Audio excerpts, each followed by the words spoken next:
Ladies and gentlemen, boys and girls, corn dog lovers of all ages, welcome to In the Box with your hosts, Matt and Adam. Everybody get.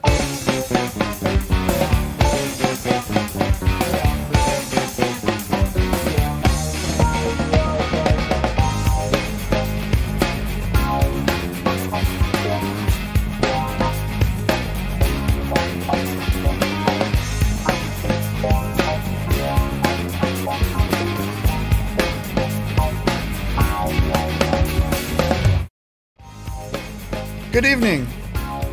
Welcome to MASL in the Box with me. A few seconds ago we had someone on, but they seem to have vanished. So I'll just kind of talk through the intro music and here we go. How's everyone doing? Hope things are going well for everyone. Hi Jenna, how are you? I'm all by myself again, and as we've found in the past, I'm not really good at this. So we'll wait for our guests to come back. Guess it's not a secret who's it's going to be.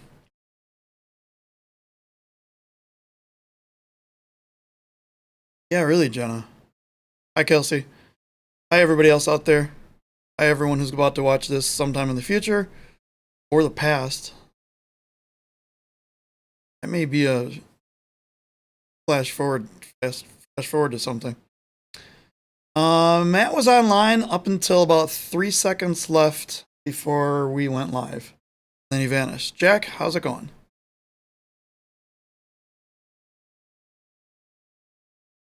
So I don't know where they went because the person that he would call. Oh, there's somebody. Hold on. It's working.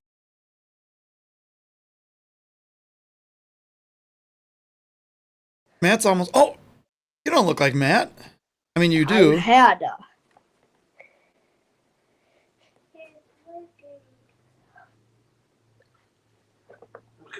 There, how's that? Yep, perfect. All right. Thank you. Well, hi, Hannah. How are you tonight? Good. Do you want to say happy birthday to someone? Yes. Is it recording? I'm just wondering. We're live on YouTube right now. Okay. If you didn't know, today is Ricardo's birthday. Dang it. Okay. I wouldn't open that for a while. Yeah. So, happy birthday to Ricardo. And we hope his arm or hand or whatever it was heals up. I saw a picture of him in a sling. So heal up soon. Let the Florida weather do its magic.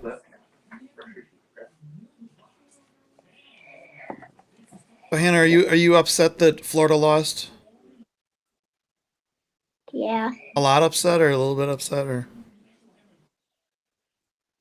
I'm a little upset. I'm not a lot upset because I did not know, so. Yeah. Well, they'll come back next year. Sad if I knew that. Maybe he'll come back to Utica. Maybe he'll play for Utica next year. Probably not, but maybe. Ooh. You never know. And there we go. Oh, hello.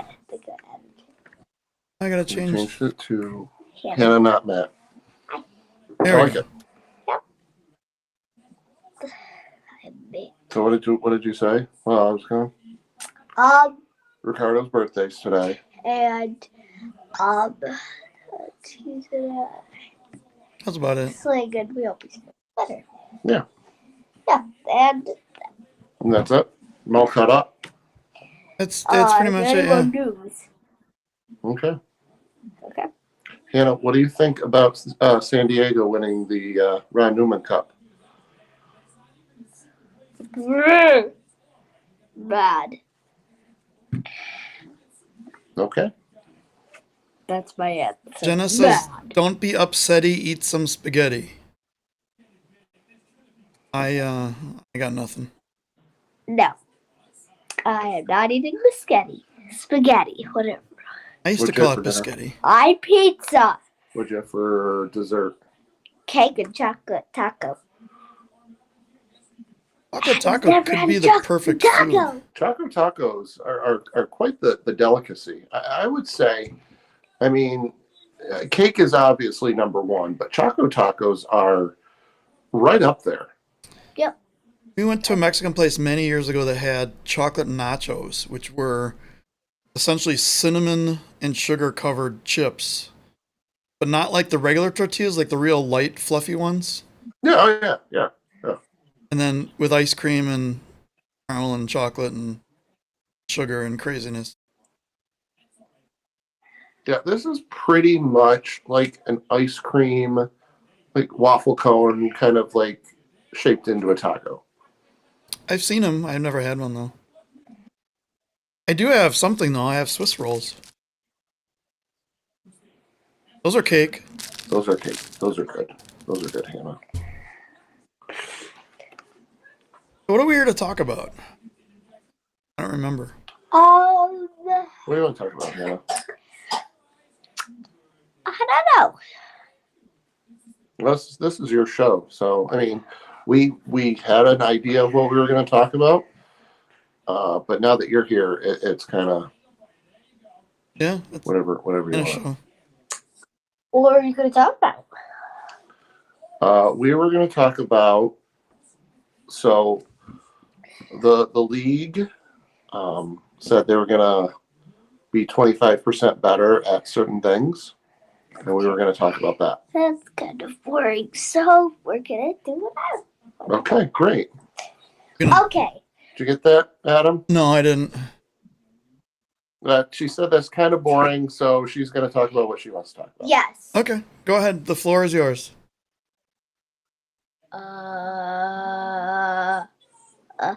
I don't know. Okay, all right. Well, then we're going to go to the boring stuff. Nope.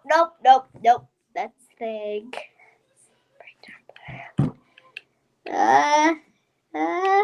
Movie. I don't watch movies. I don't really watch movies. Great. Good. Board games. I don't really play board games that much. Daddy. What? I'm trying to have this fun and you. I don't know what you're talking about. How about we talk about indoor soccer?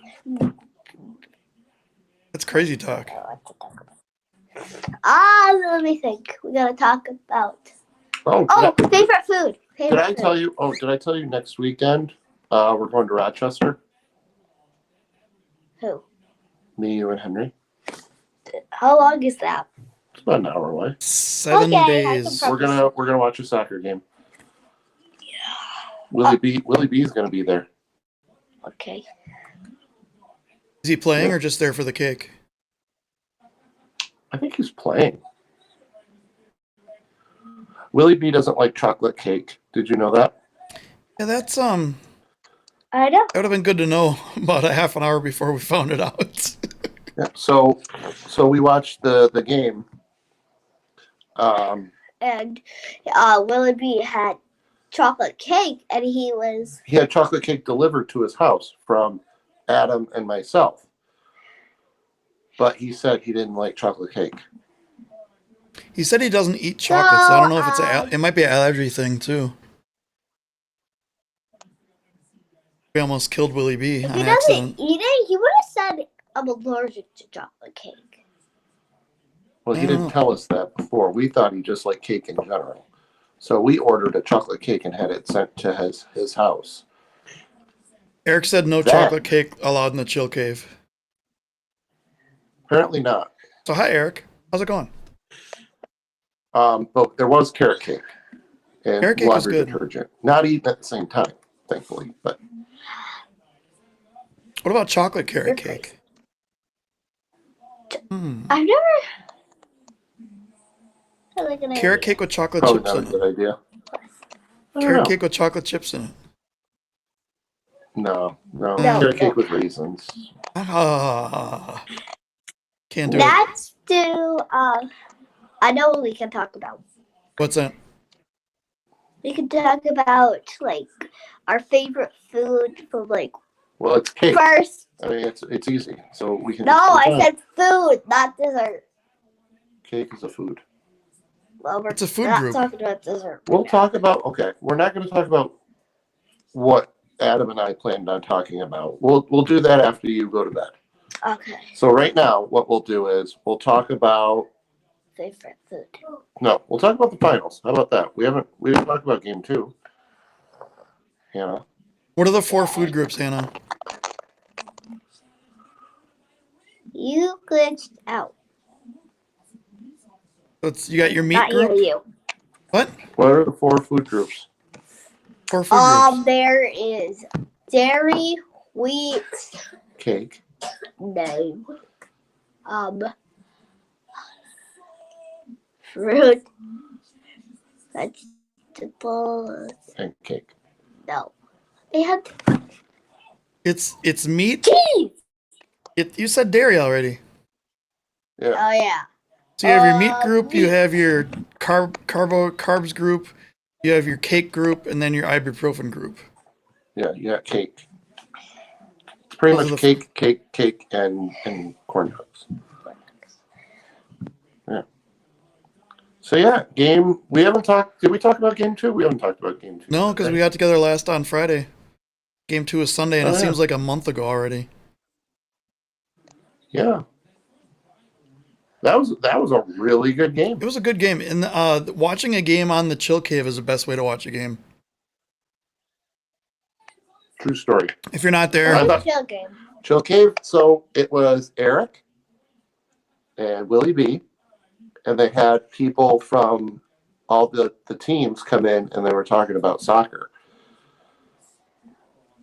So it was pretty cool. They had so the first game they had Tim Goldman from Utica. Whoop, whoop.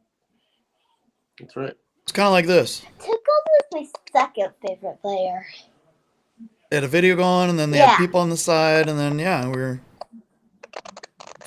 Yep. The video was a little choppy, but still much better than the Florida broadcast was. Other stats. Yes. But yeah, it was It was. I thought the quality was great. I thought it was done up really well. Hopefully they do it for the regular season next year. Yeah, it was good that Willie B got that idea all by himself to put the video on the screen along with the commentators. Yeah, he mentioned it. He mentioned it to me after game 1. So Right after our show, were we? Yeah. So thanks to Willie B for coming up with that original idea, Willie B. The Willie B idea. Yeah. Oh, it's happy birthday to Jamie Lovegrove as well. Chill Who? Cave star and almost MVP. I don't think it was almost. I don't think it was close. Who? Jamie Lovegrove, I'm sorry. Oh yes, Love Groove. The winner of the Paper Plate Award for the, what did I call it? The most emotional dance name? The name with the most emotional dance attached to it or something Right, like that. yeah. Hey, have you gotten your Paper Plate Award yet for Guest of the Year? Oh, yeah. No. It's over there. Yeah. All right. You want to go to bed? No. Well, then Yes. Can I go to bed? probably should go to bed. You got to be up at 6:30. 6:30. Yeah, you got to be up early. I'm gonna be a pro at that. Yeah. Oh, Henry's here too, by the way, everybody. I Hi. don't know if you. Hi, Henry. Everyone say hi to Henry. I don't know why I'm waiting for people to say hi. Yeah. All right. So let's just get into it. Yeah. Well, do you want to do the weather report first? Yeah. Yeah, of course we have to do the weather report every week we do the weather report for a place in Pennsylvania. So when Adam loads up the website, it brings up the weather forecast for a place in Pennsylvania. Phillipsburg, So every week Pennsylvania. we figure it out. We figure out what it is. Okay. So yeah, the weather report for Phillipsburg, Pennsylvania is currently 66 and low wind from the south-southeast, 3 miles an hour. Air quality is excellent. There is a rain starting in 58 minutes, down to the second, I bet. Wow. Right now it's mostly clear. Whereas here, it's 100 billion degrees outside. It's actually 75. It was up to 88 today. We have an air quality warning, which means don't go outside or you'll die. Yes, Henry. Other than that, you'll be fine. What's funny So is they don't have go outside. the daily forecast kind of looks like San Diego's attendance over the last few seasons. See if Jenna's still watching. It does. So it looks like the beginning of that. It looks like the attendance for game 2, and then I'm gonna predict it's gonna be the rest of it towards the. Yeah, like when Landon Donovan was here, and then nosedived. Will you go look at Henry's thing for me? The nosedived or nosedoved? I love nose dove. Okay. Hang on, we got an update from Mr. Kovaleski, who's at Twisted Ranch right now. Good. He's taking, okay, choose 5 or 13. What is that? Wing flavors? 13. It's ranch flavors. So we got Go Asian. with the 13. Always go with the 13. Well, he has 13 checks. So he has Asian Zing, barbecue, buffalo, buttermilk, basil, Carter smoke, Caesar, cheesy bacon. Ooh, that sounds good. Creamy balsamic, King of the Dill, because, why not? Parmesan peppercorn, Ruffalo, Steakhouse, and Twisted Ranch. So I bought so if you go to, fun fact, if you go to Walmart, I think Walmart sells the Twisted Ranch. They have a couple types out in the dressing section. Cheesy bacon was really good. Barbecue is really good. If you haven't gotten your entree yet, the grown-up mac and cheese is amazing. Hold on, let me.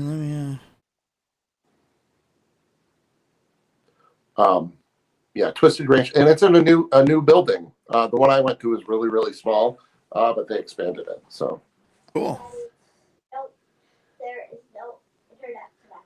okay, so you're just gonna have to watch PBS Kids, Henry, to play video games. What crazy punishment are you giving your kids now? I'm not giving them a crazy punishment. It's just Daddy, what app? I mean, what thing is PBS Kids? live TV, which is what we are. We're live TV. We're mostly live. Friday night shows have a considerable less amount of energy than other nights of the week. Click the home button. Got it. Oh, live TV. Yep. Welcome to TV Troubleshooting with your host, Now. Yeah. Matt, and your guest, Henry. Like, as. All right. Please hold. Okay, well, please hold while Matt troubleshoots the TV. I will bring you random facts from, go to Google and type random indoor soccer fact.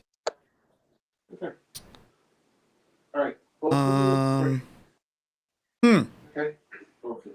What is indoor soccer called? Oh boy. What? So I Googled random indoor soccer fact. The first thing says 15 random soccer facts most Americans don't know, but that has nothing to do with indoor. One of the third hit says, what is indoor soccer called? And when you do the drop down, it says futsal.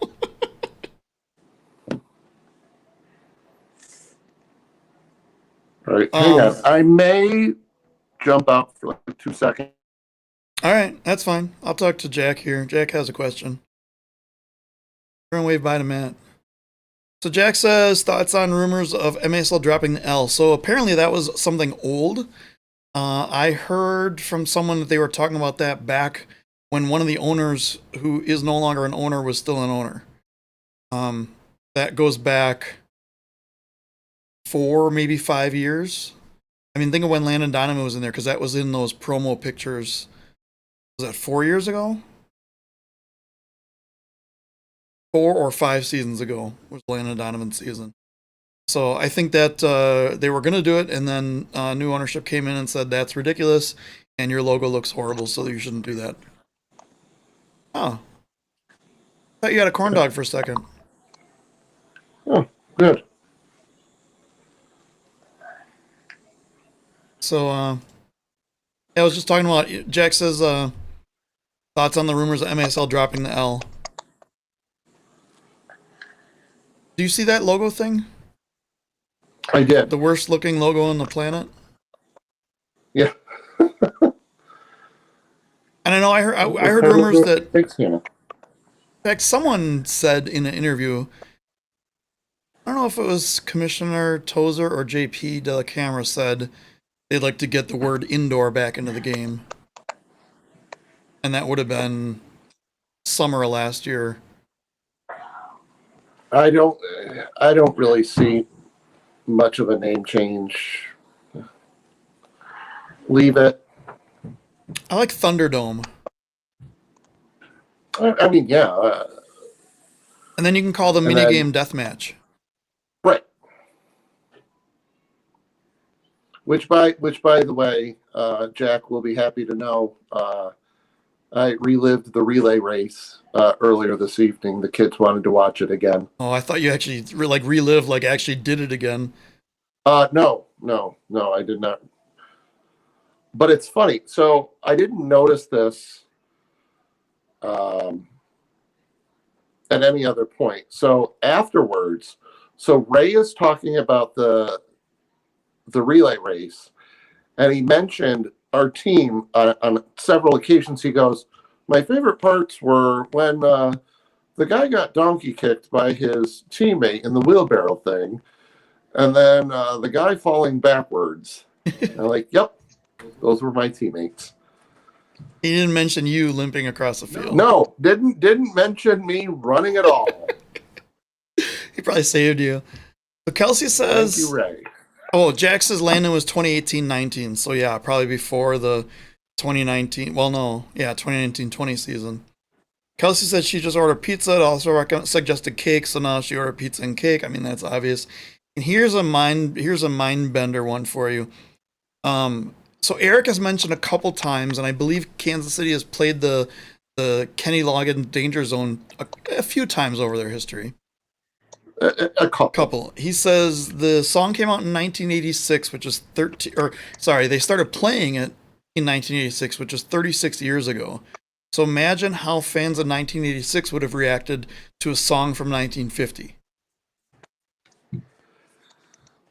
Probably the same way fans today react to Danger Zone. Or that other thing, the Midnight Express Chase song. Okay, so then what was the number one hit in 1950?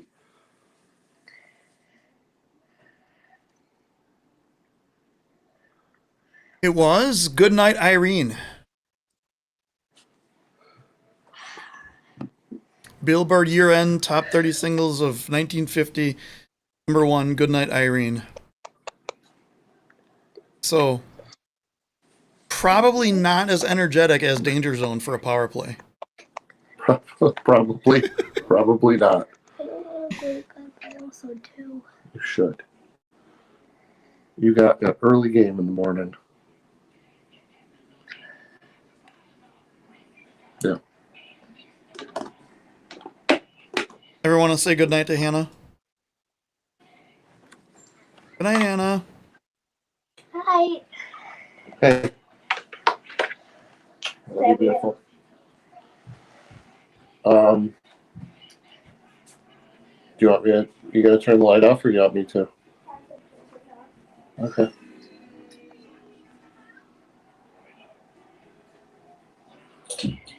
Dang. Kelsey says bye, Hannah. She's got some good vertical on her. Bye. All right. All right, you gotta turn it down. All right. Our unofficial grading system. I say report card. Maybe it's more of like a 2020 era report card where instead of like letter grades, it's just like a pass or fail or So something. I got to thinking. So I was thinking about this earlier today. What if we did it in the style of blue, yellow, and red? But all those are bad. Ooh, I got it. Okay. All right, I got it. I have it. I have it figured out. I got it. Okay. So, the league before the season from both Commissioner Tozer and JP that they wanted to improve. Like their goal was to not focus on one thing, but try to improve everything by 25%. And if they did that, they would have assumed that they Henry, reached their goal. We're gonna say goodnight to Henry too. Good night, Henry. Yeah. They're saying bye to you. Bye bye. Bye bye. I love you. Turn it down, okay? Okay. You might want to take your hoodie off. It's warm. Well, you're still wearing it. You can if you want. It's up to you. All right. So Kelsey also says bye, Henry. Is it bye or bye? I don't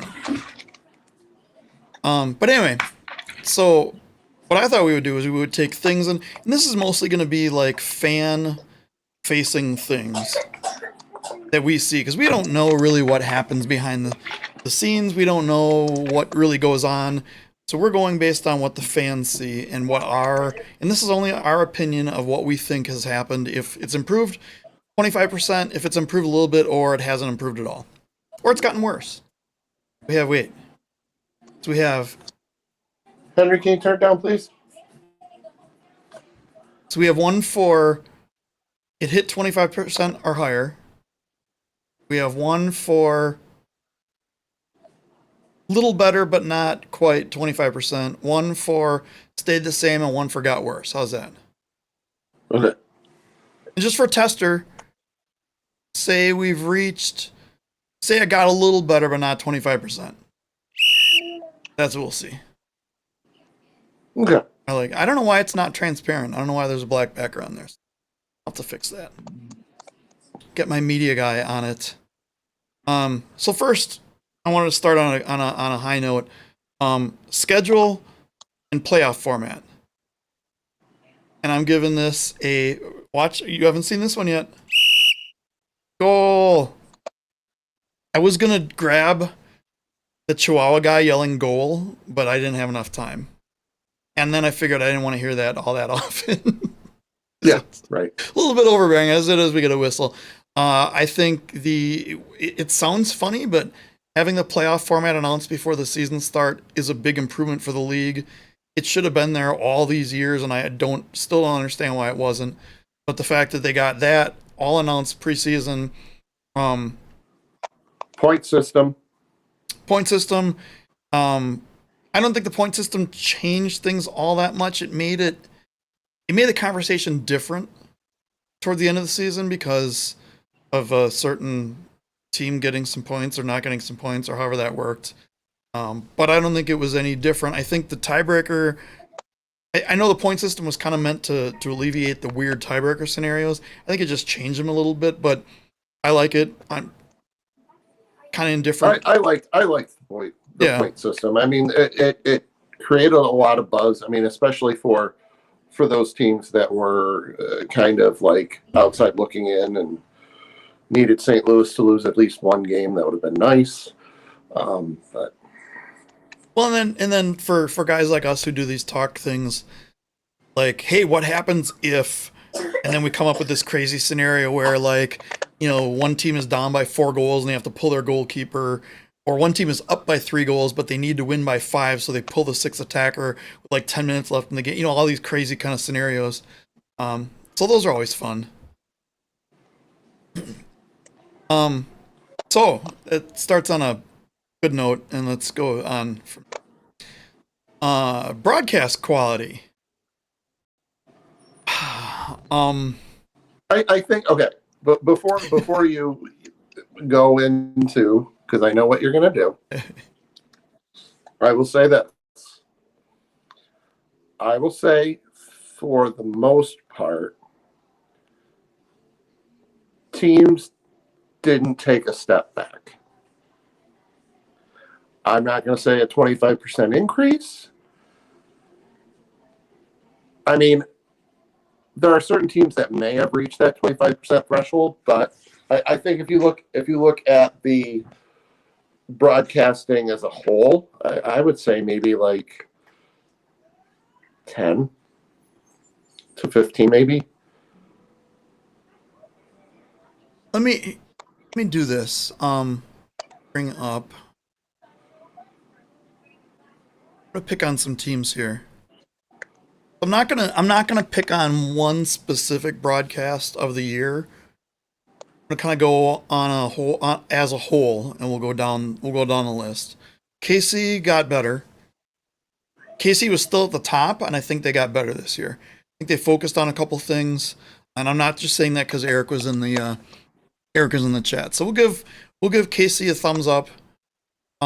Dallas started out really, really, really rough and got pretty good by the end of the year, so I'll give them a thumbs up. St. Louis got infinitely better. They get 2 thumbs up.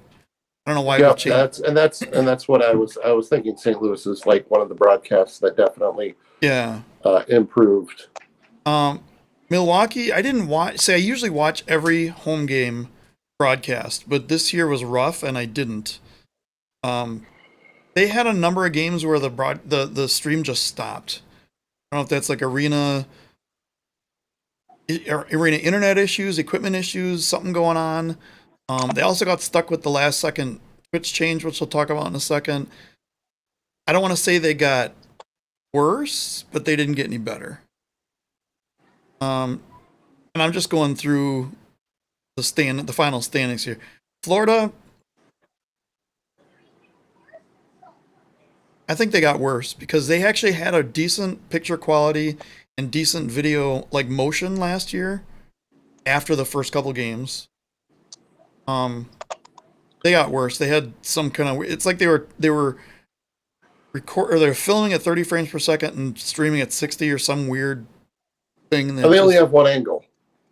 Well, there's that too. In theory, may have hurt them in game 1.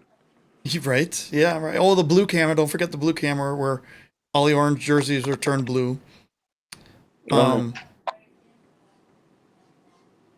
We need to do one of these quick, and actually I have a thing for that in a second.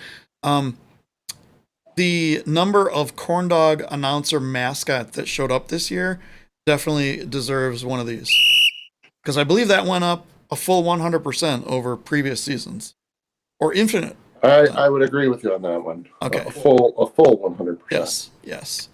Florida also had all sorts of weird audio issues, and just I give them. But they got new turf. It looks so nice. But new turf doesn't make the broadcast. I know it doesn't. I'm trying to give Florida a positive, just something. I have something for them. Okay, well, there you go. Next is Baltimore, and they get a. They got their broadcast act together 2 seasons ago or 3 seasons ago, and it didn't happen this past season. I will say, in Baltimore's defense, I think one of the bright spots for the Baltimore broadcast is Lita Chantret. It certainly wasn't anywhere on the turf, because those are a lot of dark spots. No, it was behind the mic. Lita Chantret, from upstate New York, by the way. Definitely adds. I like players as like color commentators, like Robbie Aristodemo in Florida. He almost saved him, but technical issues overshadowed him. Lita Chantret, I like them, but yeah, the quality was kind of. Kelsey says things we don't say, and then in quotes, in Baltimore's defense. All right. So you would say Baltimore's broadcast came up short, right? Just a little. Okay. I mean, you don't really want to make jokes about short people. They might be a little offended. Yeah. Okay. Well. So we were going to name our band the Little People Big Band. We thought it might be a little offensive. Well, there you go. Next one is Utica. Now, this is interesting for me because I don't think Utica improved 25%, but I thought it was already at the top of the charts anyway. So if you're already at a 9 out of 10, how do you get to a 12 out of 10? It's not possible. So I think that is very true. But I don't want to give them Utica a blue. Oh, you know what? Utica's blue, so we'll give Utica a blue card for blue. It's not a penalty. This grading system is goofy. Yeah. No, I'm gonna agree with you. I think how can you improve, like Kansas City? How can you improve a broadcast like that? I mean, there's like one thing I could think of, but it wasn't keeper, was it? No, we don't bring up keeper. No, replays like during restarts and things like that. The box in the box that deserves one of these. I love that. I forgot the in the box replay thing. Willie B's idea. It was all of these are Willie B's ideas. Right. So Harrisburg's never had a great broadcast, so it was hard, but they suffered from a lot of weird issues this year. Their scoreboard was a disaster. Harrisburg doesn't really have like a place like Kansas City, like Utica, where they can set up and yeah, have a broadcast like that. So I mean, they do with what they have, just like in Chihuahua. You know, it's they don't have a big time setup. Yeah. The 2022 Ron Newman Cup champion San Diego Sockers. I think they took a step back this year. There were some weird. I talked to Craig Elston on this. There's some weird lighting issues going on that didn't happen in previous seasons. And everybody got mad. And everybody, wait. And everyone's mad. But I don't think it was a step back more than just a tiny bit. They were already one of the better ones in the league. They also had a replay that may or may not have cost some. They had a goal that they had no goal line angle. Yep.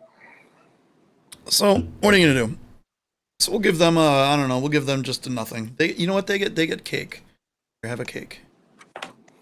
Ooh, I think I got it that time. I think they did.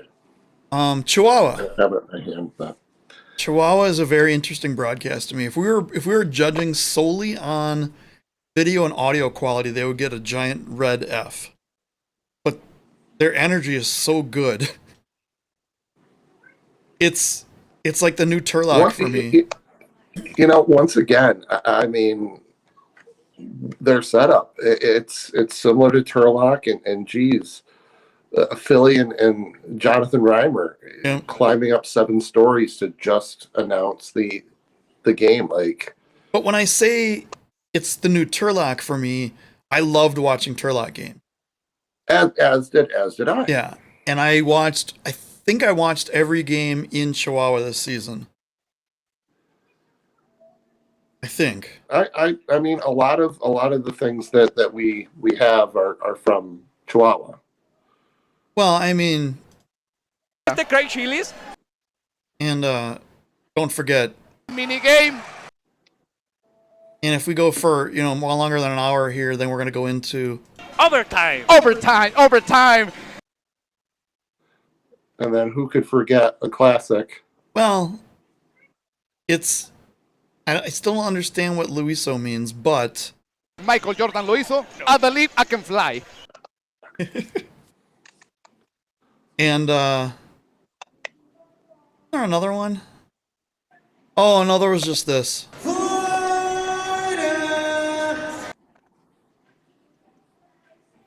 I can't believe I got that right in the middle of them not talking. So anyway, Chihuahua, I will say they didn't improve over last year because they weren't in the league last year. We'll give them a no rating here. We'll give them a pass. I think teams like Harrisburg and Chihuahua should get a pass because I mean they're behind the 8 ball as is, whereas Baltimore, Florida, like teams like that, Yeah. they have everything that they need. It's just execution. Well, what I don't understand is Baltimore had a weird broadcast when they moved to CQ Arena, and then fixed it, and now it's taken a step back. I don't necessarily understand what's going on. Anyway, moving on. Ontario. I wish the camera angles could be fixed, and then this would be a definite goal. For me, it's a slight improvement. Billy and Reimer are getting better every game they do. Picture quality. I gotta tell you, the guests that they had on their They had one guy, I guess, but yeah, I mean, they had one guest that as soon as I heard his name, I shut it off. So there's that. and then the other guest, And the other guy was Greg Sutty. As soon as he got up there, Ontario scored like 5 goals. Right. Yeah, that was good. You didn't hear what I said, did you? No, I did. Oh, okay. Let's just leave it at that. I think best picture quality of any broadcast in the league is Ontario. Everything's super crisp, super clear. I know that Twitch supports 1080p over YouTube 720p. I think that had a lot to do with it, but I would say Ontario had the best picture quality. We'll give them you know what? You get a goal. I gotta find somebody yelling goal for that, or a horn, or maybe a horn. There you go. And then we have Tacoma.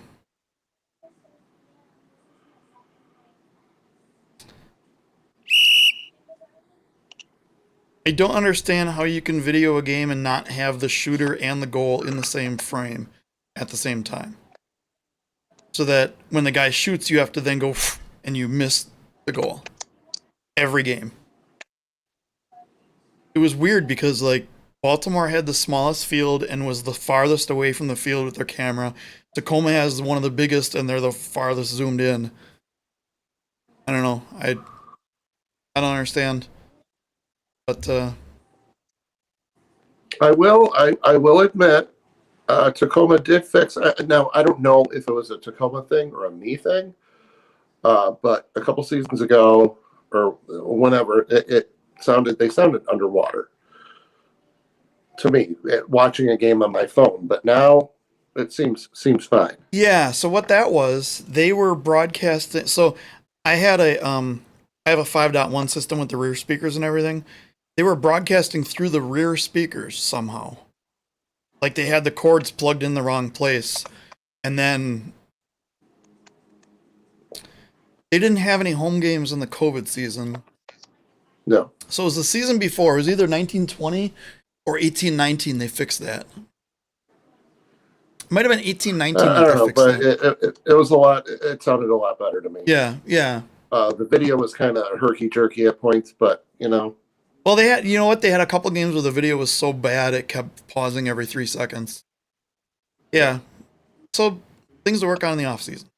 Yeah. So I mean, if you were to take everything and average it out, I would say it did get better. I'll say the top teams are helping the overall average for the bottom teams. I would say the 25% threshold, if we go through next season and compare that, I would imagine the 25% threshold should be achieved by the end of next season. It seems like with the COVID year, with the teams that took off, things got worse. And you would think they would, with the extra year, they would have more times to fix things. And it seemed like instead everyone showed up the day before the homework was due and then tried to scramble to get things done. And, you know, that's what we got. But I think the top teams got better. The top broadcasts got better. Bottom teams stayed about the same. Some of the teams in the middle maybe got better. Some got. Yeah. So I would say yes, better, but not 25%. We have an update from Mr. Koleski. Yes, I read a little bit of it. Asian Zing, okay, barbecue ranch. So okay, what are these flavors for? Okay. So what he got is the same thing I got when I went. So it's basically a thing of fries, and it's covered in like ranch powder. Okay. And they have 13 sauces, ranch dressings surrounding the fries. Oh.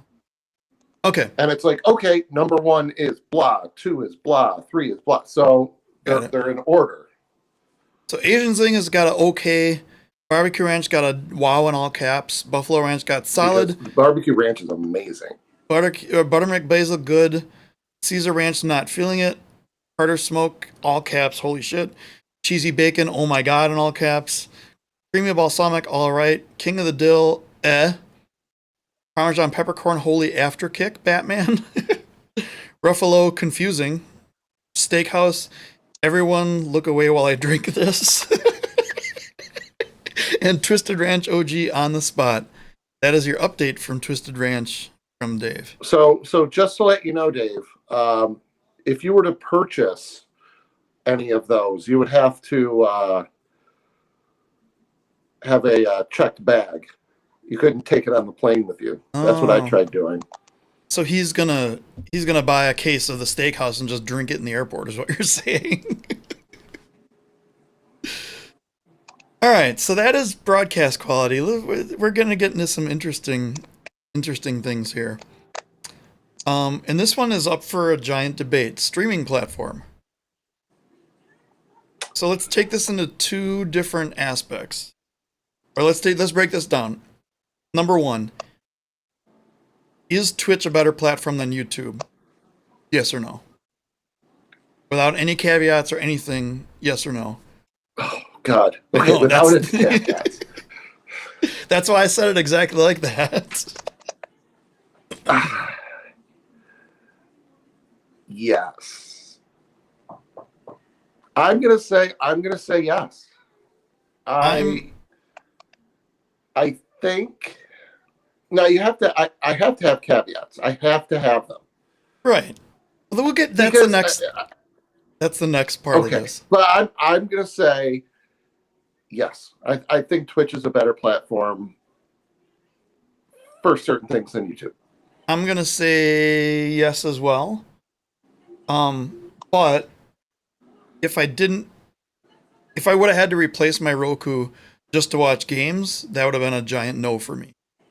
But I do have an Xbox. I was able to watch them on the Xbox, and that worked. And Kevin just said, "Hey, Kevin, just said he voted for YouTube, way easier to get on."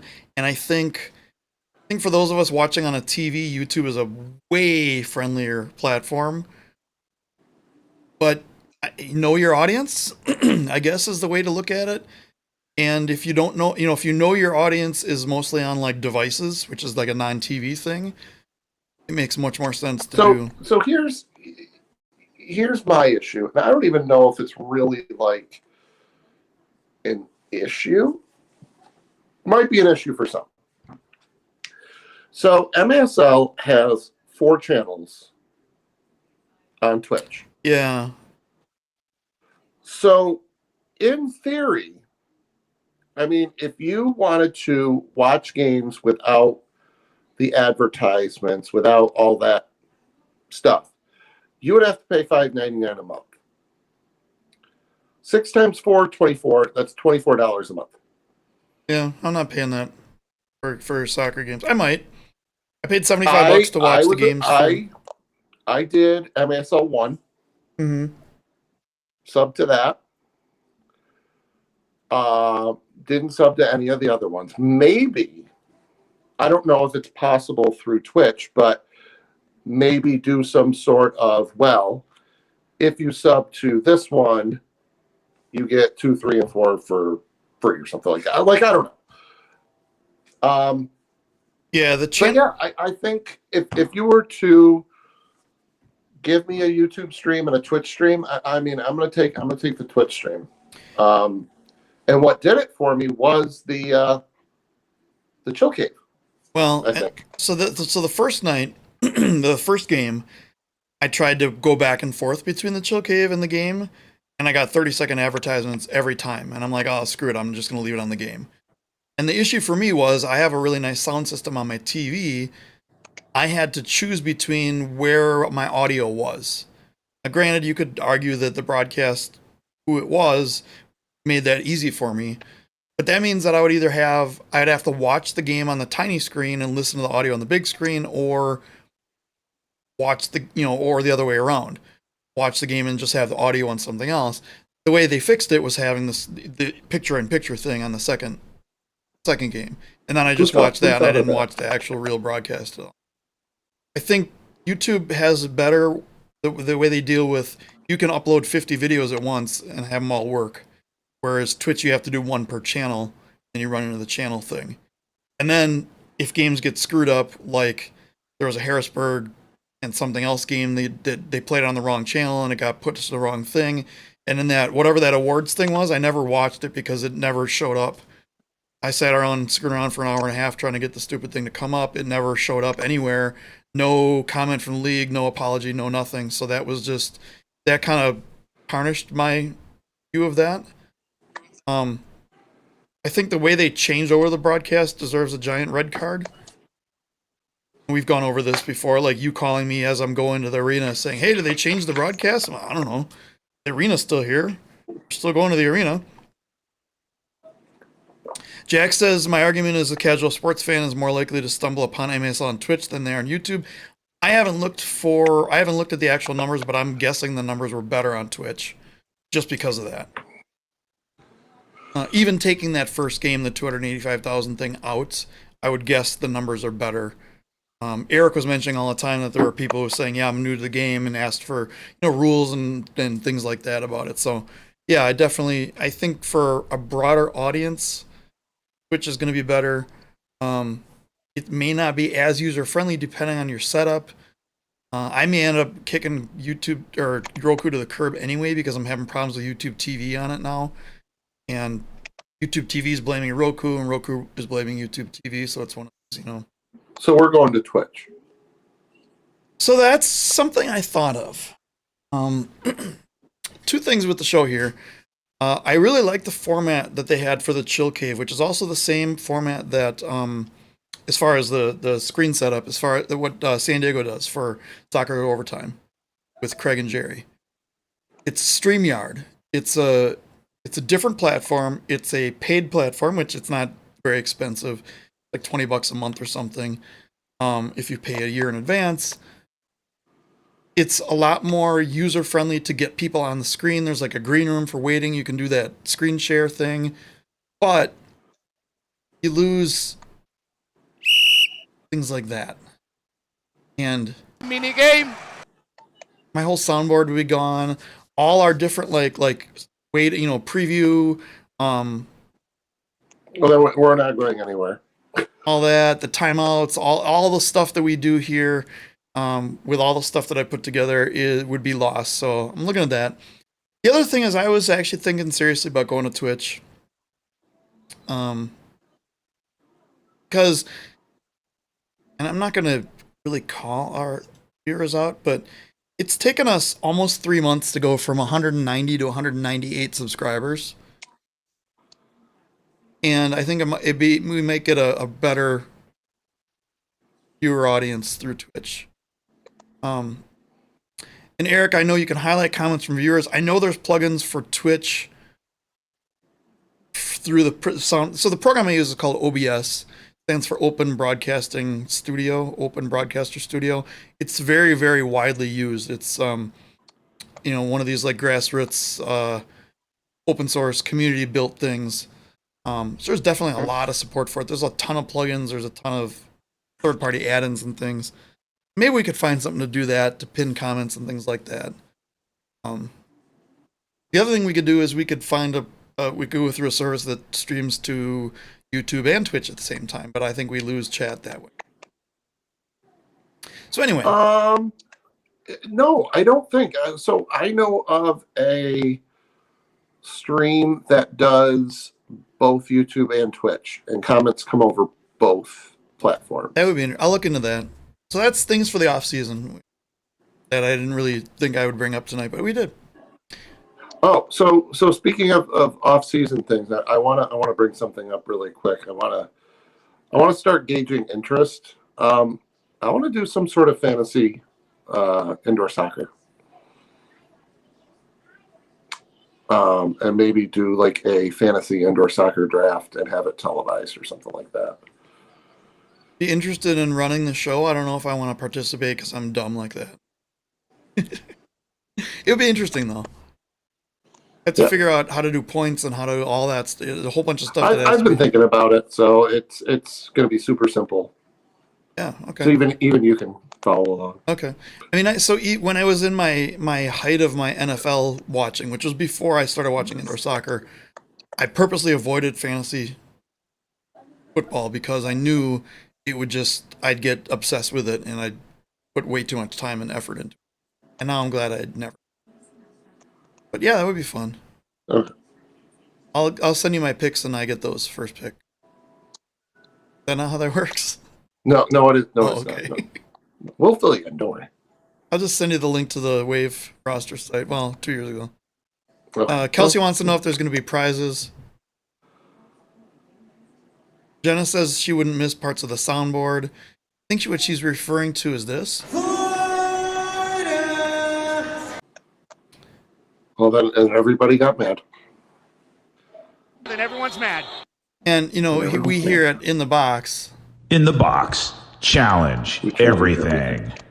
I like that one. So anyway, let's move on because we have only gone through 3 of these and we have like 15.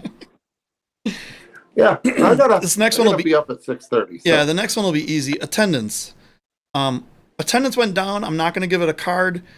Everything went down attendance-wise this year. So I compared it like 3/4 of the way through the season to the AHL hockey, and attendance there was down like the same percentage that indoor soccer was down. There are a couple teams good. Good to see an uptick in San Diego finally.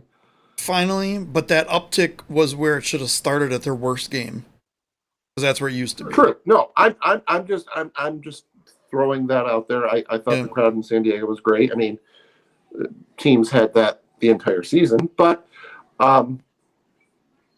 yeah. So next one, COVID-related issues / season consistency. And if it sounds like I'm targeting one specific team here, it's because I am. When the Blarst failed to show up to the Wave home opener, we heard a number of things from Wave fans saying, oh, everyone's canceling games all over the place. This will just be the tip of the iceberg. Wait to see how many more MASL games are canceled. There were, in fact, 3 games throughout the season that were canceled. They were all Baltimore canceling, and they were all away games. And that just happens to equal 25% of their away games. So Baltimore, you get a giant red card for missing 25%. Hey, that number, it's funny how that works, of your away games. There's still a lot of people upset about that. In fact, Then everyone's mad. there was, as far as I know, no financial recourse for either Milwaukee or KC. And there's that. You got a point. But at least that's your compensation. Yeah, at least Baltimore got a point for not showing up. Blarst fans blame blame the Wave for not being able to reschedule, which is just like the worst backwards ass logic I've ever heard. But so anyway, next thing, website stayed the same as far as I'm concerned. A link to I think the weather going forward. I think our main concern, and I know you're going to agree with me, is the lack of any sort of injury report. Ding, ding, ding, ding, ding. Sorry. Yes. I think teams should be responsible for sending some sort of piece of paper into the league every week saying, hey, here's who's probable, questionable, doubtful, and out. Yeah. And if anything changes, the league has to be notified, and that's it. The answer that I got was that normally it's very strict on what you have to have in, and there are fines for not having it in and not having it accurate. Last year, most of the teams got, like Tacoma put all 11 or 13 players down with being out for COVID, and they still played a game. Baltimore had nobody listed out for that game. There were certain teams that didn't even do the injury report this year. There was no penalty for it. And what does that is teams that did do the injury report are now at a disadvantage. They're giving away free information that nobody else has, to give. So yeah, that doesn't make any sense to me. And if we're to expand out into gambling or fantasy indoor soccer, I mean, this is information that we as a gambler need to know. You gotta know when to hold them. You gotta know when to fold them. Exactly. No, and I don't know the rest of them. Know when to walk away and know when to run. You don't need to know when to run. But I mean, if you're looking at, say, for example, Milwaukee, St. Louis game or something like that, two evenly matched teams. Ian Bennett's nowhere on the injury report. You put money down on Milwaukee. Oh, magically, Ian Bennett's out. Well, you don't have that information. You can't change your bet. Yep. That's that's a good point.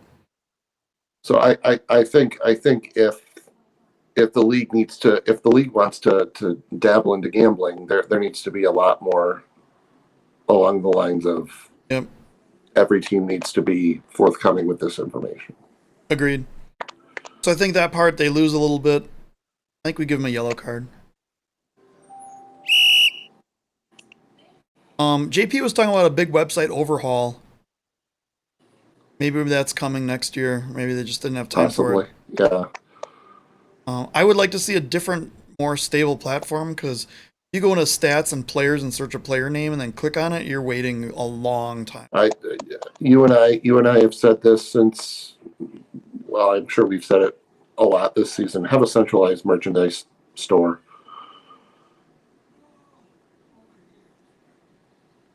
Well, we're buffering. Okay.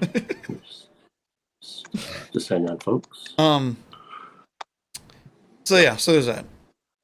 Next one. This one is one that you're going to want to talk about. Fan communication. Broken down into social media, league announcements, league transparency. Where do we start with this one?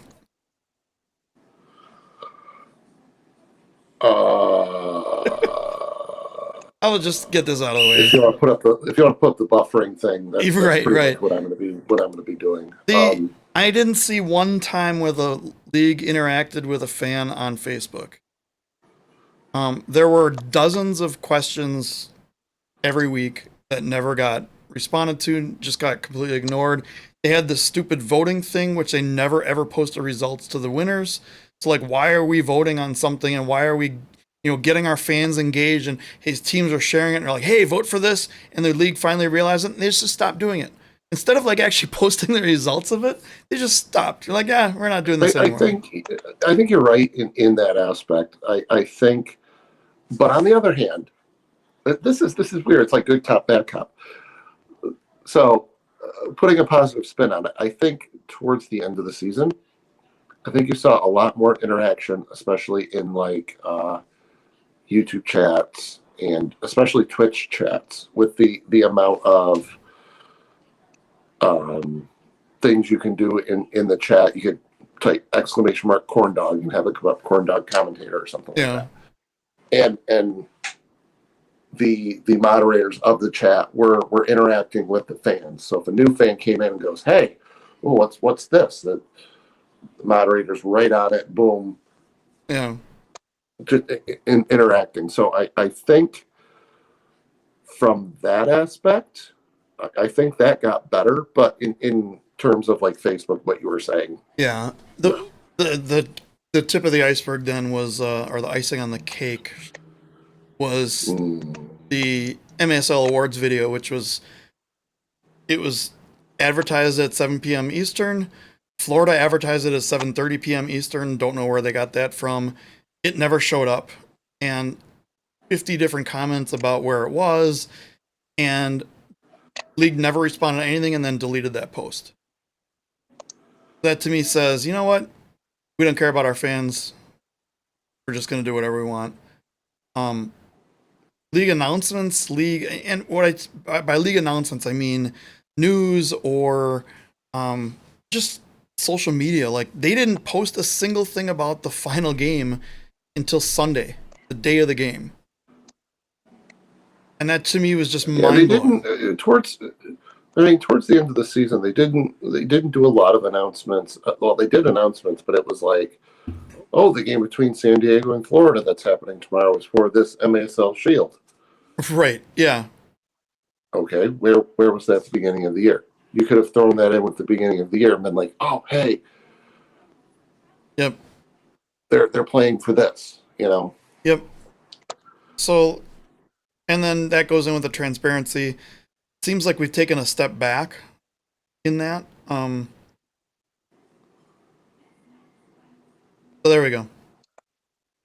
All right, next topic. League sponsorships. I will give this a...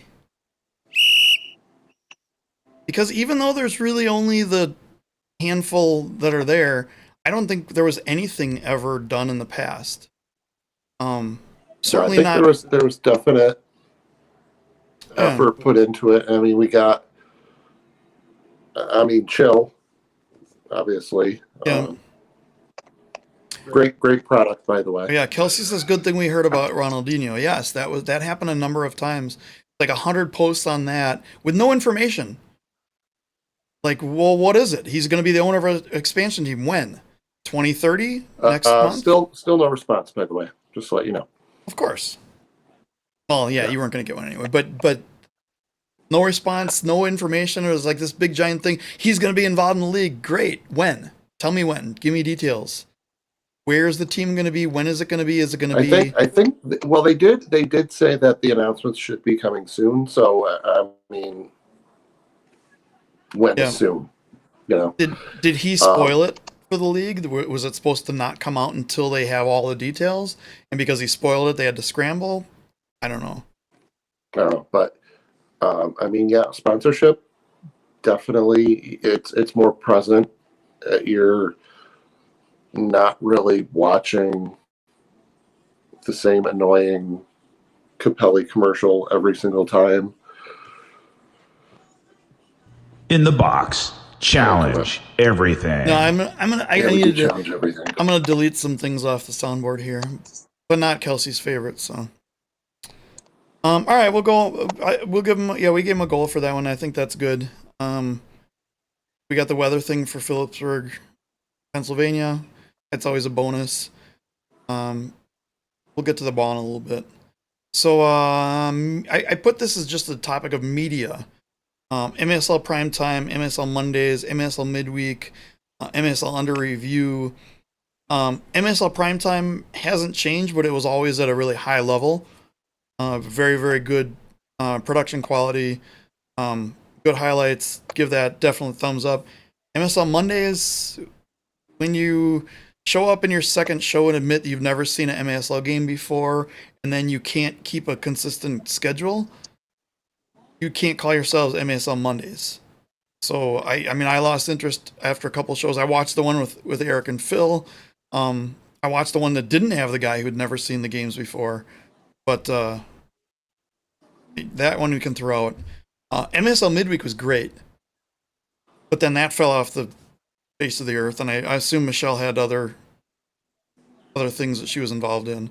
I thought that was good, and of course my favorite, MASL Under Review. Loved Under Review. So, and I'm not saying that just because I'm good friends with Phil Levanco, but yeah, love me some Phil. Well, and what's cool is that Phil finally got one right by the end of the season. He finally got one right. Proud of you, Phil. I want to say I was all an accident, but it felt scripted to me. But I'm going to give them despite MASL Mondays almost brought them down to just like a blue. But I want to give them the full thing because I think Under Review and MASL Midweek made up for it. And then the return to MASL Primetime. I think they're on the right track with certain ones. And like you mentioned, like MASL Mondays, I'm like, Okay, you've got someone that's been to 0 games until he went to his first official game, and Yeah. Well, and then he talked about Eric, who chose the Wave to over San Diego because it goes back to his playing days. Yes, which is amazing. So I think, yeah, under review, amazing. Primetime, always been great. I could have a half an hour. Midweek was pretty cool. Midweek is cool because it was like I don't want, not that we're comparing ourselves, but it was like what we were doing with player talk.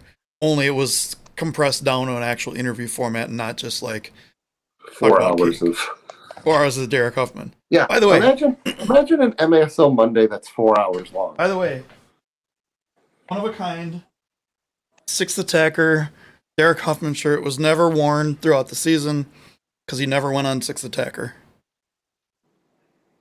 So I have the one of a kind jersey, the blue. And this is really cool. There's like, I don't know if you can see the wave pattern. Like, well, this is hard to do with not being mirrored. Oh no, I can see it. Yeah, like light, different colors. I did spend $16 more than I should have on it, but going to a good cause. So there you go. So yeah, I could watch a half an hour of MASL under review every week, easily. I don't know if there's that many. Like to, but like I said, I would like to see one of these shows try and go 4 hours like we have. Right, 4 hour MASL review for an hour game. Yep. Although there's one of those weekends there's 6 games. Good. Oh, okay. Eric has another stat. Derek Huffman halftime interviews in Kansas City went up 100% from last year, from even 2 years ago. That's good. Yeah. All right, we're starting to get into. Speaking of under review, our next topic is referee. Okay, I want to see what you give it. So, when I go over these topics, I try not to let one or two instances skew the stats. Take the non-goal away. But how can you? You can. So you have a giant mishap in. Okay, let's spin the positive on this. You have a giant mishap. We'll call it a mishap in Ontario. That referee doesn't ref anymore. You have a giant mishap in KC. That referee only refs one game for the end of the year. I think the one when we were included in the referee webinar, that was a really cool thing, and being able to talk about a lot of that and a lot of the changes, I think that was cool. I think Ryan and I had chatted about this. I know you and I have chatted about this.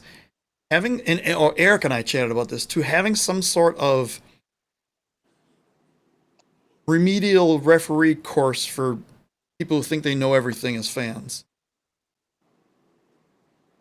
I think that would be helpful.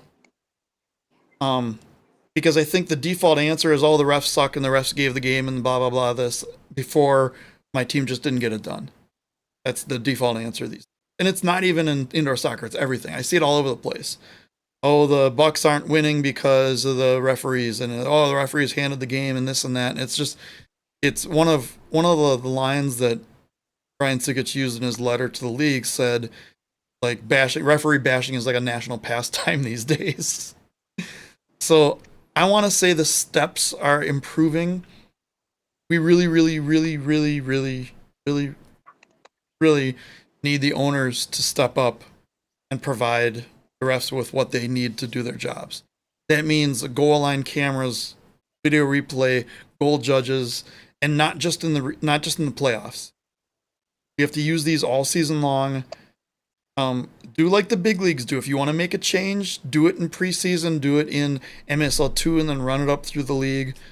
But I think I'm going to give the referees a blue card. I don't think it's improved 25%, but I think it's gotten better. And I know, like Kevin just said, refs get an F for inconsistent calling. But Kelsey said, did you know the refs are actually paid by Calafino? By Calafino or with Calafino? Because that could I mean, explain some things during the game. Yeah, absolutely. Right.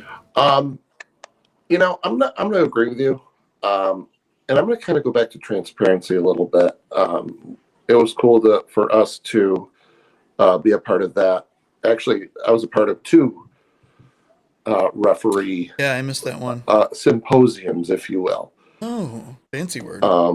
Where we got to listen to. Well, the second one was listen to a referee that's done World Cups and Premier League games and all of these different accolades, and then we got to actually review some plays, and then I got off the call because I was the only moron that went one way with a call and didn't want to get called out by Ryan Ziggich. So here's a good. I don't want to interrupt you with a thought here. Here's a good suggestion for polls next year. So the polls of best goal and best save of the week are always the fans are gonna vote for their own. And if their own isn't in there, they're even not gonna vote or just pick one or whatever. It's more like a popularity thing at that point. What you should do is do what Ryan Ziggich did a couple seasons ago. Put up a video of a call and say, what do you vote on? What should this be? Foul, blue card, no call, blah, blah, blah. And then publish the results of that poll. I think that would be a big hit, and I think that would kind of help people figure out what they're getting right and what they're getting wrong, because we heard it in almost every team this year said something like, oh, that has to be an immediate red card, that has to be a red card, and then they were like, no, it's a foul, or no, it's a blue card, or no, like, is Willie B messaging us here? Yeah. First of all, let me just say hello to Willie B. He is an hour behind the show, so time zones are hard. Time zones are hard. We'll get to that in a little bit. I mean, yeah, the time zone between myself and Rochester is, yeah. So, hello, Willie B. 1 hour from now. Yeah, 1 hour from now, we'll say hi. Kevin has an interesting comment here. Refs need to set a tone in the beginning of the game and stick with it and start putting floppers in the box. Giggity. Giggity.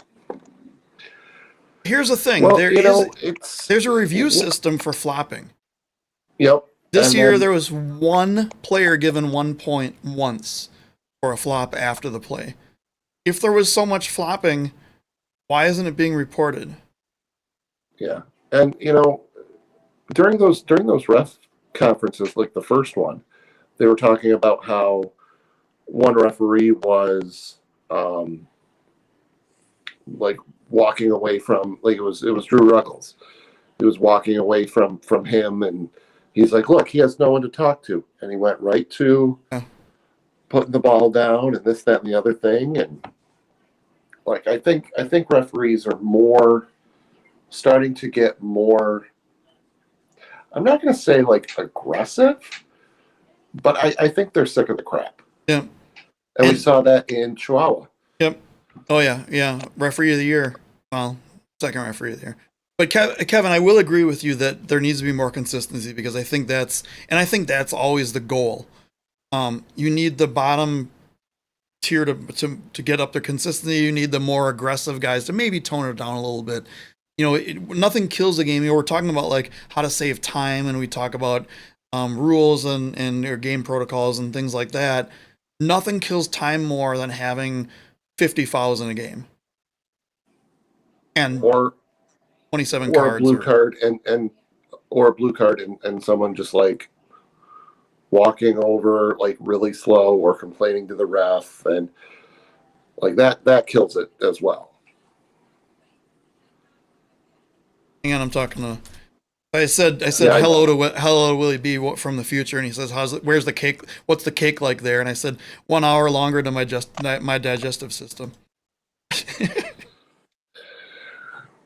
Great. Yeah. And I also think Kevin, there is a lot of flopping going on in the sport. I think most people don't understand what flopping really is. And they just think every time somebody falls down, it's like the opposite of the soccer moms when they're watching like a U12 game, where they think every time someone falls down, there needs to be like a penalty and somebody needs to get kicked out of the game. It's like the opposite, where now as indoor soccer fans, every time someone falls down, they think it should be a foul because they flopped. Is flopping an issue in soccer? Sure. Is it as big of an issue as people make it out to be? No. Are there ways you can get around it? Yes, absolutely. Should it be called a little bit tighter? Maybe. Maybe give warnings early on in the game when it happens, but there are things called professional fouls on both the defender and the attacker side. And I think we saw that this year where plays that weren't really called where people got red cards or suspensions like after the fact. Yeah, those need to be figured out in game. I think that should be something taken into account. Like if people are watching the games again, yeah, maybe a referee could be like, hey, can you take a look at 4 minutes and 15 seconds into the second quarter where player X does this embellishment? What does the committee think? Well, there is a review system. So I asked Ryan specifically about that. I'm like, so let's talk flopping. I know there's a review system in place where a team has X amount, 2 or 3 days to submit. And he says, well, they don't want to do that because then they think the other team's just going to submit against them to get back at them. Then it should be in the hands of the refs. Right. Don't leave it in the hands of the teams. Yep, agreed. So the next topic related to this is player discipline / fines / suspensions, etc. Well, I already know what you're going to do. There's only one that I'm going to talk about that's going to be very specific. And it's going to be the Andre Hayne fine. Oh, I thought we were going to talk about. I'm not going to go into the back of my jersey at all. Okay, all right. He and I have talked about that. It happened. It's a heat of the moment thing. It's bad. He paid his penalty, and I think the penalty is probably accurate for what happened. Given maybe the history a little bit more, but I don't think it was unfair. I think the problem is when you find a guy who gets red carded for 6 fouls and does what Andre Hayne did, trying to make an example of him or whatever. That's what this. It's minor league sports. It's not the NFL. It's not like I'm only here because I don't want to get fined, Marshawn Lynch. That is great. One of the greatest moments people will remember from Milwaukee home games this year, because we struggled a lot, was going to be that moment where he went over the glass and drank 2 beers and had some, gave popcorn and a soda to a kid. People are going to remember that, especially that family. They're going to remember that for life. And if they weren't season ticket holders, they'll think about it. Think about going to more games. And that's what you want to do. You want to go to more games. You don't want to find out that the really cool guy who gave me the soda and the popcorn, he got fined for that. You don't want to hear stuff like that. So that's the only thing I have to say about that. I just wanted to put that down. I don't think it's any better or worse. Yeah, I agree with you. I think fines in the league are kind of, I don't know.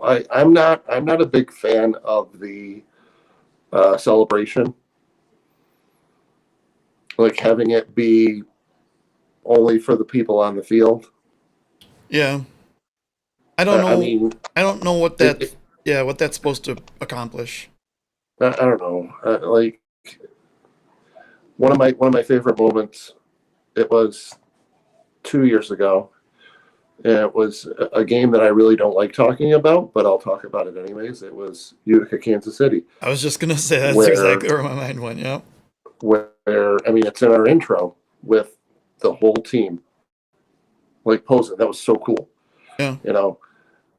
And it's great to have that happen. And it's an extra 10 seconds. Yeah. Now the game is 2 hours long as is. So. Can we have a gentleman's agreement that the entire bench doesn't have to come out if it's a 10-3 game and they score an 11th empty net goal? Absolutely, 100%. I am going to add a caveat. Okay. I will say if it was similar to what Tim Goldman did 2 years ago, yes.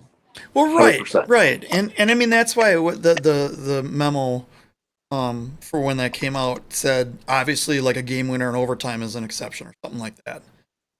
Yeah, some big goal like that, 100%. But if it was like Moises Gonzalez like tapping it in, no, you don't need a a house party on the field. And there have been some awkward moments where people have kind of gotten off the bench and walked out there feeling like they had to kind of shake hands and whatever.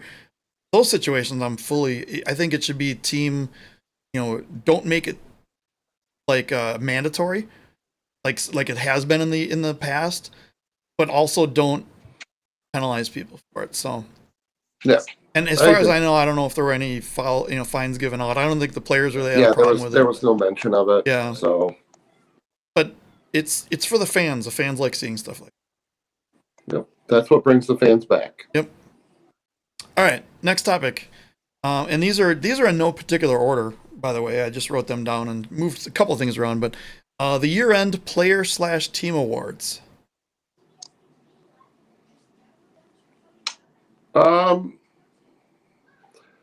I mean, once the video came out, I never watched. I saw who won, and I watched the video. I thought it was good. It would have been kind of cool to maybe have the players give like a little speech, like tell them ahead of time, like Tim Goldman, for example, be like, "Hey Tim, you won the Joseph Kyrell Award. You wanna say something?" Yeah, just record a little 30-second video or whatever and play those. Yeah, something like that. Or let the teams do it. I mean, every year we always run into issues with the awards. And I've noticed it on social media that people are complaining about certain coaches getting the award or certain coaches not getting the award. And I saw that. Everybody's going to be upset about everything. Exactly. I had a play. I'm not going to mention a name on. I don't know if I did in a previous show, but if I didn't, I'm not going to mention a name. I had a player contact me and say that he felt he shouldn't have been on either of those teams. And I also had. It's probably the same person. Yeah, gave me 3 or 4 names that he thought should have been there in place. Me too. Yep. And I thought that was really cool. I don't want to call him out because when we went over the teams last year, so what I did find weird is last year there were 7 teams and there were 3 teams full of awards. This year there were 12 teams.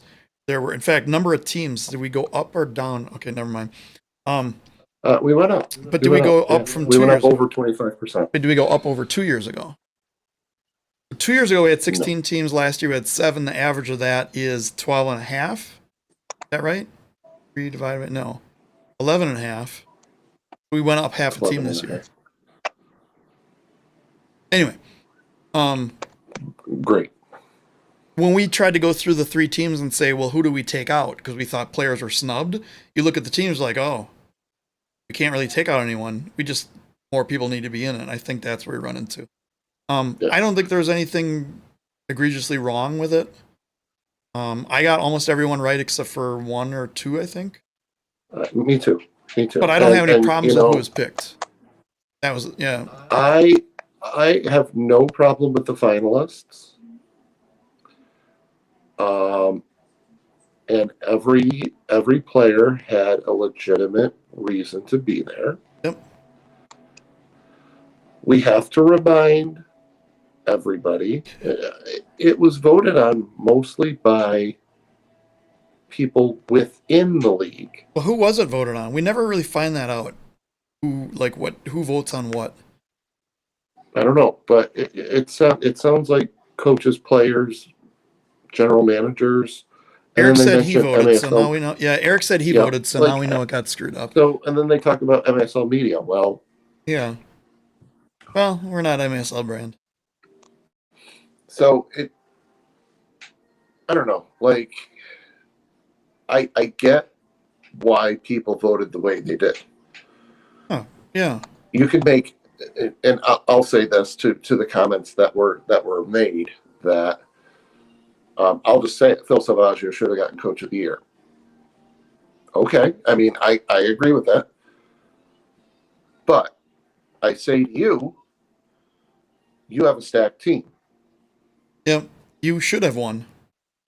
Dallas started 0-3. Couple of more. And in the middle of the season. I have an interesting topic. Interesting one for a couple more. We have like 5 or 6 more, so just so you know how much is left. All right. So, I mean, taking an 0-3 team to the playoffs, almost making it to the semifinals, like that deserves a lot of respect, you know. I mean, San Diego is an amazing team, so the bar is already set. Like for Dallas going 0-3, making the playoffs was who knew? Right. Everyone thought they were going. You can make a case for every single one of the people that got nominated. Yep. Agreed. I do think the MASL Shield was a weird, unexplainable thing because it was announced when it was already won, basically. I mean, I guess Florida mathematically had a chance. Yeah, if they had announced that at the beginning of the year, it would have been fine. Right. But right. So, yeah, I don't think it's any better or any worse. We'll leave it at that. The ball. How about the ball?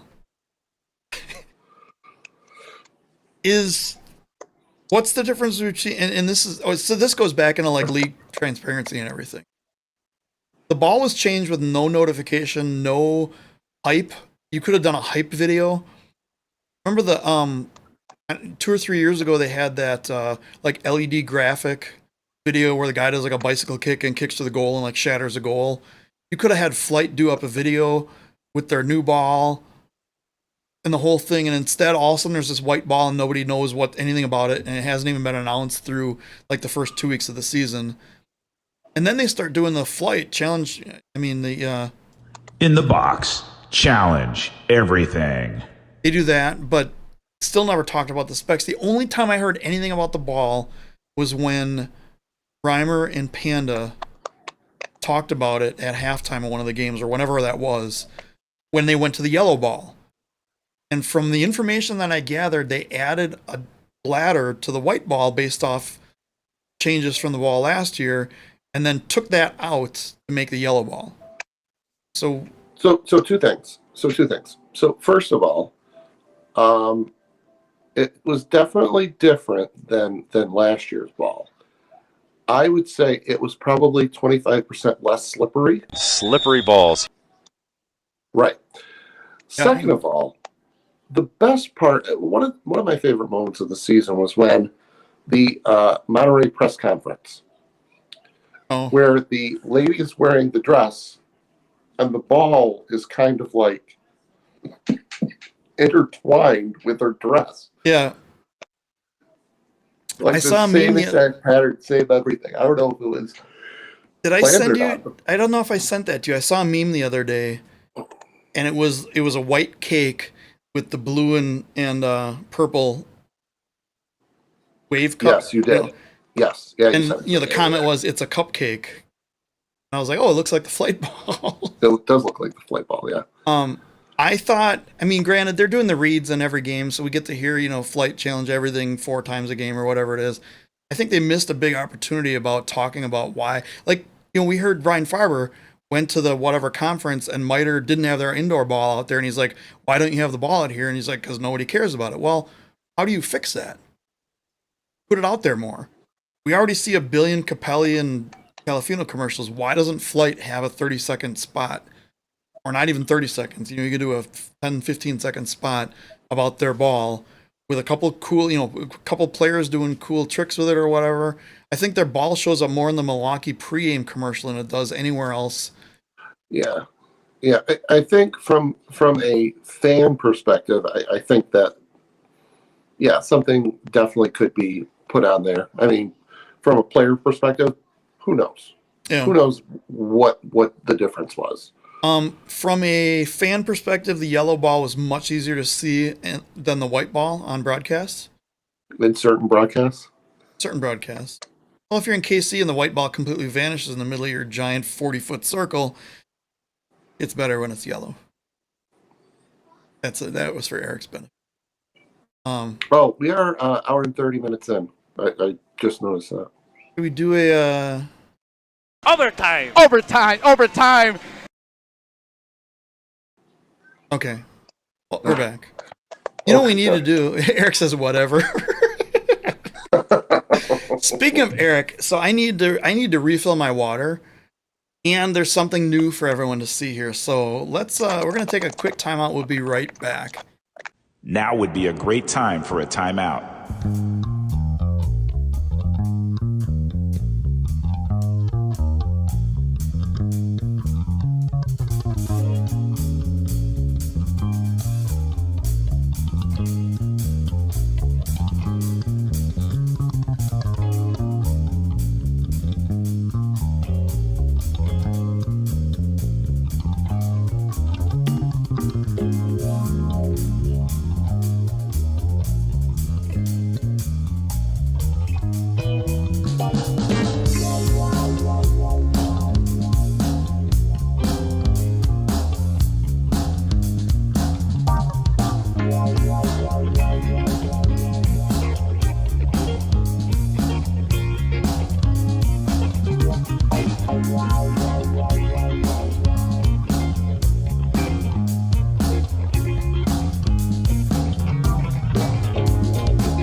Now, back to them.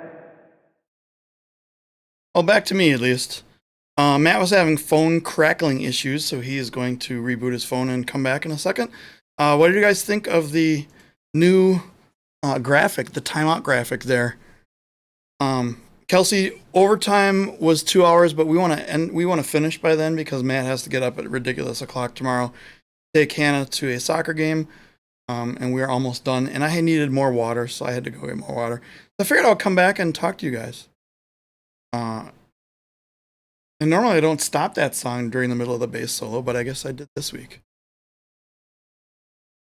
So yes, I hired someone to do some graphic work, and that's where you got like the red card and the blue card and the goal, and then the timeout, stuff like that. I pay some random graphics guy in India money for all of my friends here on MASL. In the box. I guess we're not MASL in the box. We're just in the box. Anyone still there? I'm talking to myself? That's back.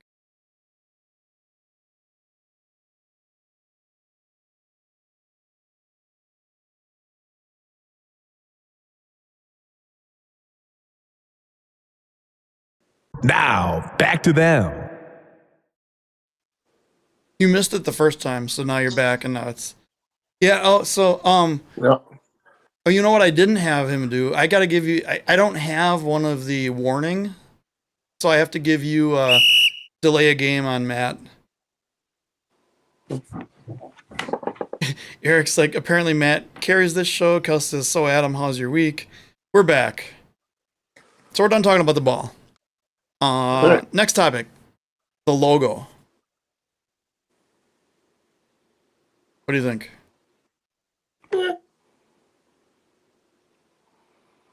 It's like the eye doctor. Same, different, better, same, better, different, worse.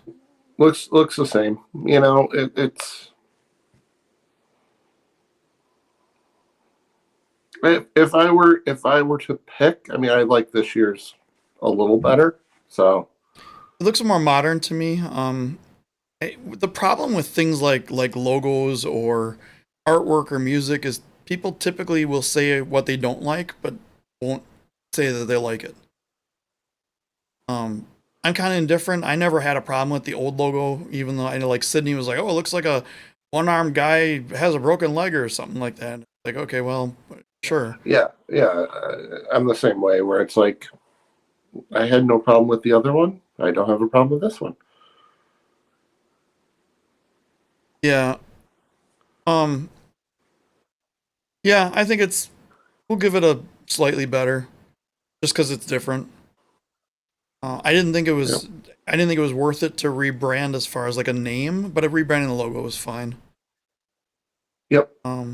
It's certainly better than whatever the hell that thing was that was posted today, 4 or 5 years ago. The MASL, Major Arena Soccer, something. No mas. Yeah. All right. I'm gonna do a pre-topic red card here. Let's talk about the visa situation. Are you still here? I have no comment. What's weird is on the thing over here, you look fine.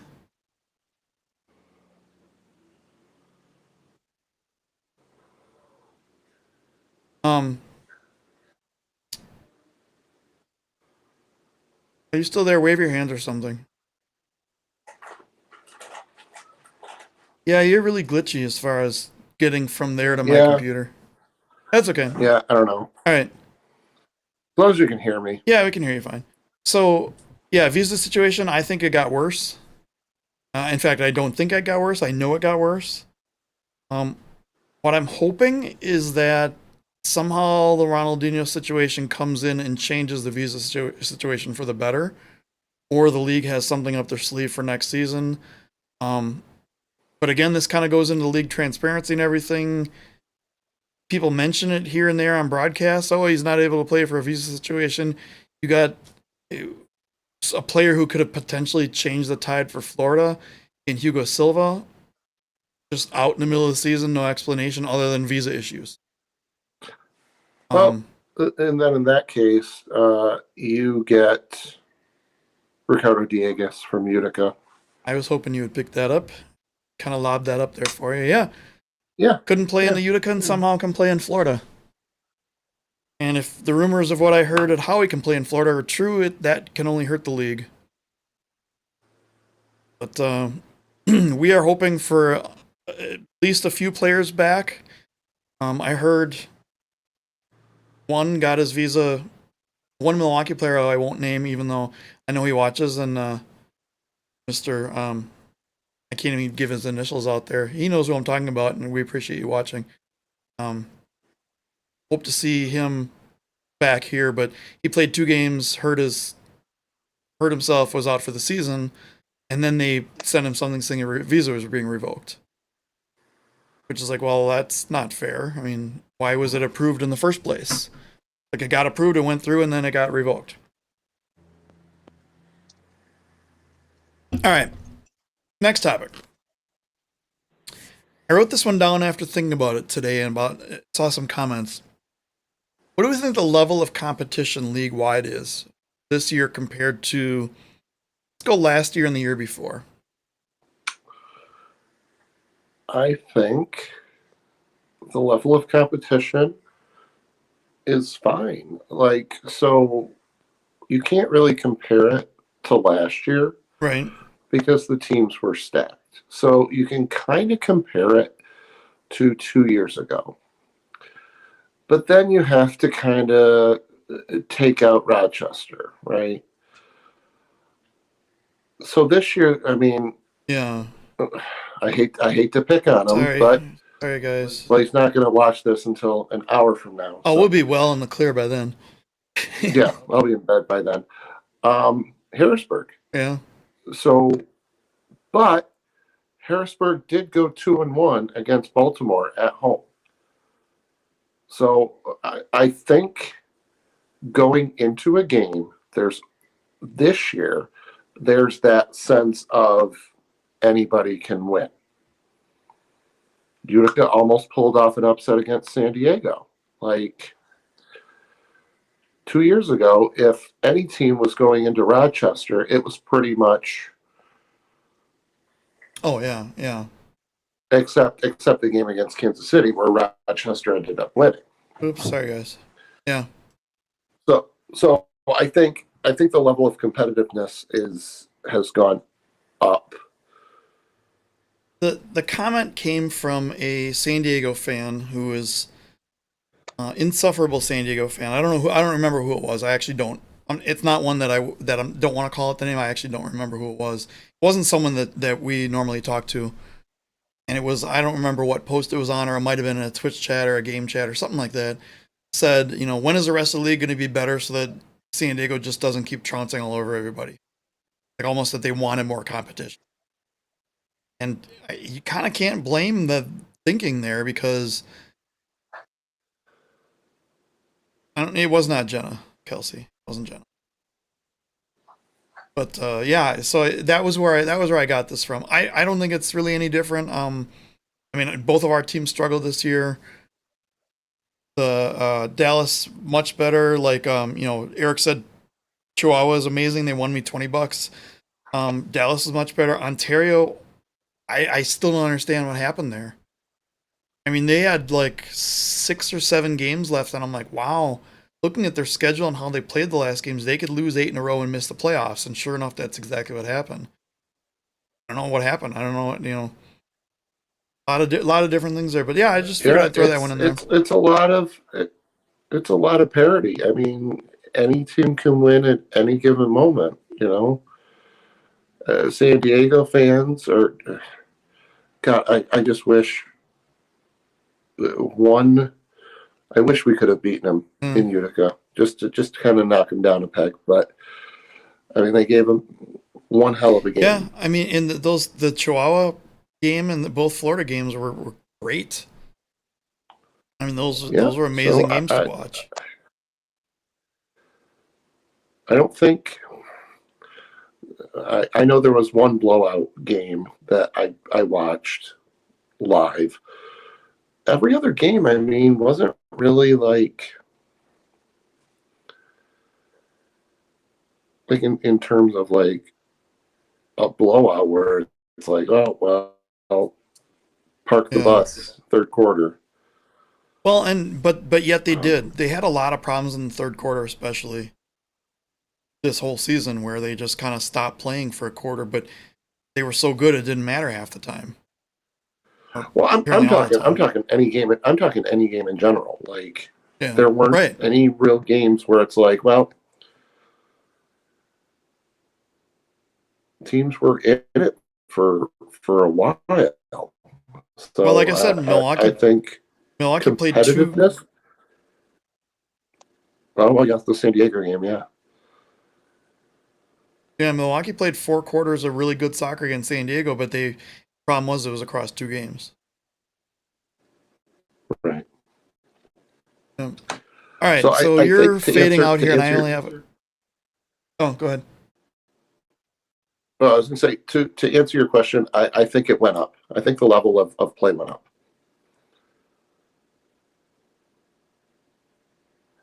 I don't have a way to fix anything on what you're. Okay. So, Playoffs/finals. Much better, especially with Twitch. I see what you did there. I think other than one series, for me, it was better. What series would that be? I don't want to talk about it. Oh, okay. I don't want to talk about it. The next So was it topic. Baltimore Chihuahua? Yeah, no, that was a great series for me. Oh, okay.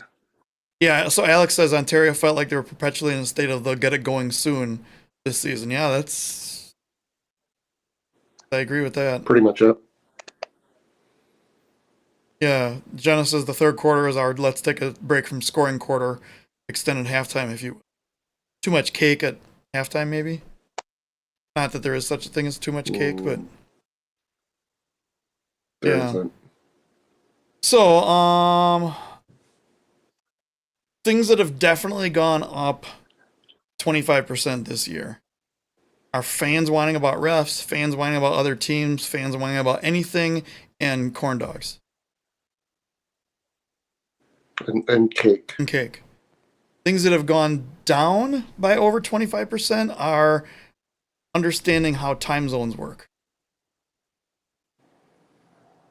Yeah, Jay's beer And intake has not definitely cake. gone up 25% this year. Yeah. His Long Island iced tea intake has probably gone up by 25% as well. Yeah. So then the last thing, Ooh, I have another one. yeah. Contact above the head. I bet you that's gone up about 20. You're cutting out and out of the point where we can't even hear you. All right. You want to try the phone thing again? Yeah, I'll be back. Okay, bye. So let's see. To answer some of the questions that I missed here, yes, Jay's beer intake has gone up 25% between quarters. Ice under the turf makes them think they're playing hockey, so they don't play 3 periods instead of 4. True, but there are other teams that have ice under their feet. So Kelsey, were you able to hear what he said? Okay, clearly I heard contact above the head, but it was like cutting out, and he was really behind. His video was delayed. How is mine? Is mine having issues, or am I okay? I know I just sit here for 5 seconds waiting.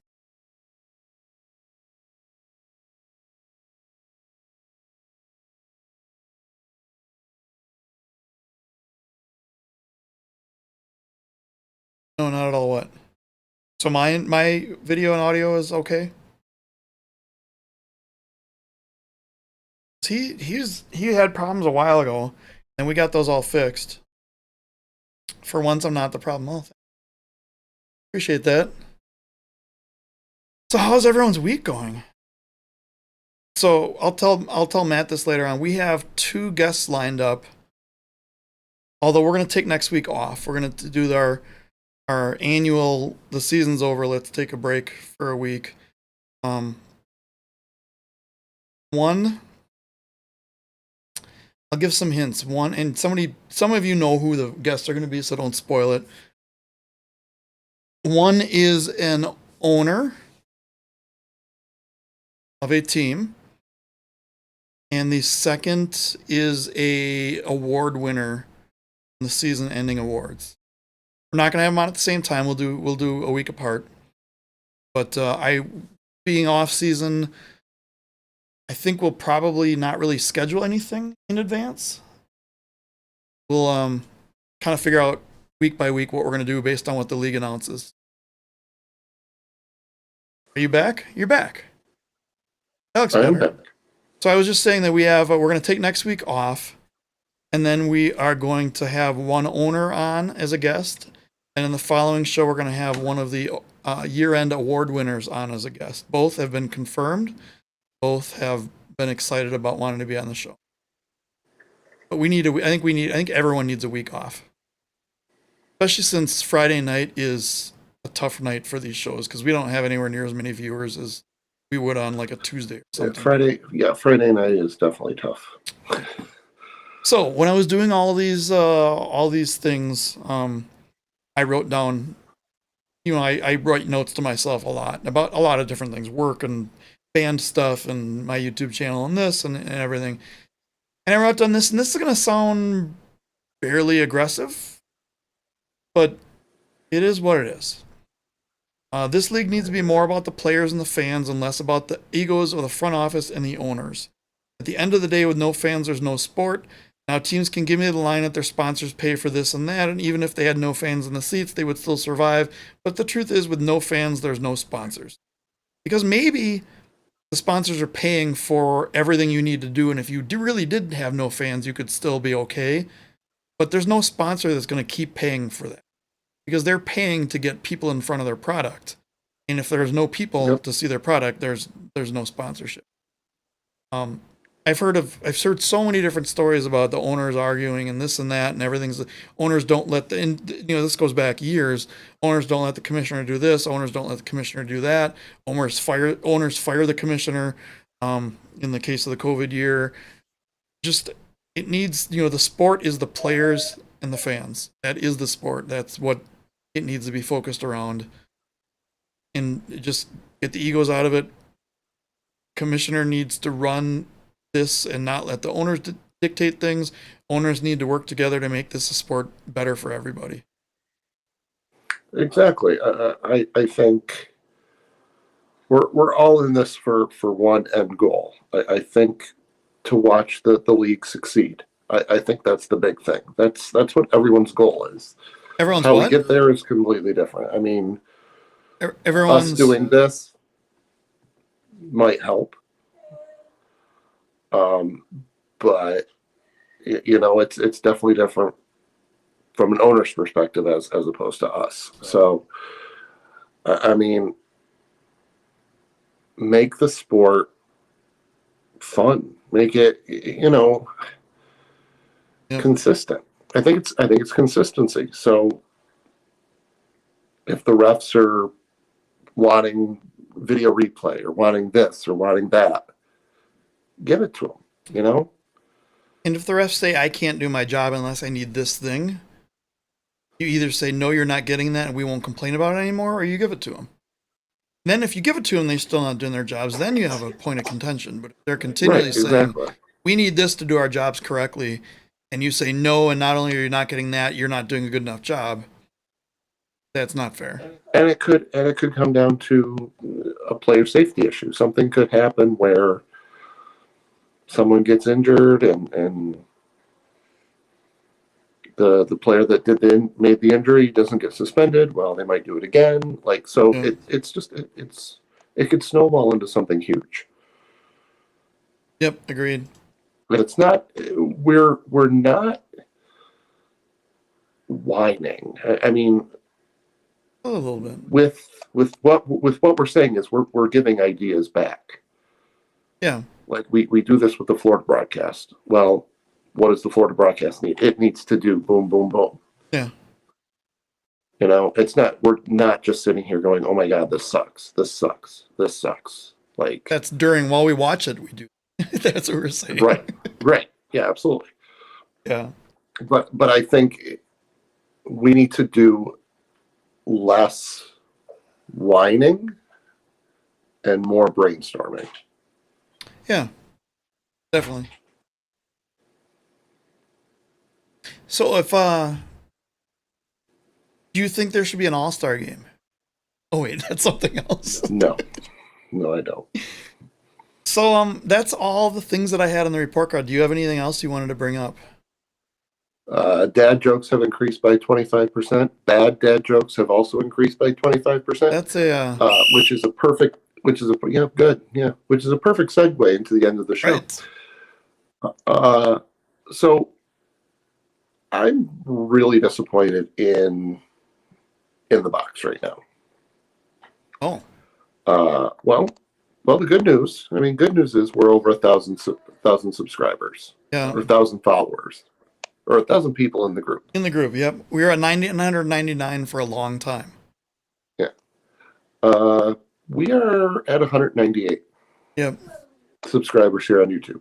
We been there for 2 weeks. I think What's it going to take to get to 200? I think we move the stream. Maybe during the 2 weeks, because it'll be a week and a half at least until next show. Maybe we move this over to Twitch. See what happens there. Yeah, maybe we can try it on Twitch. But I think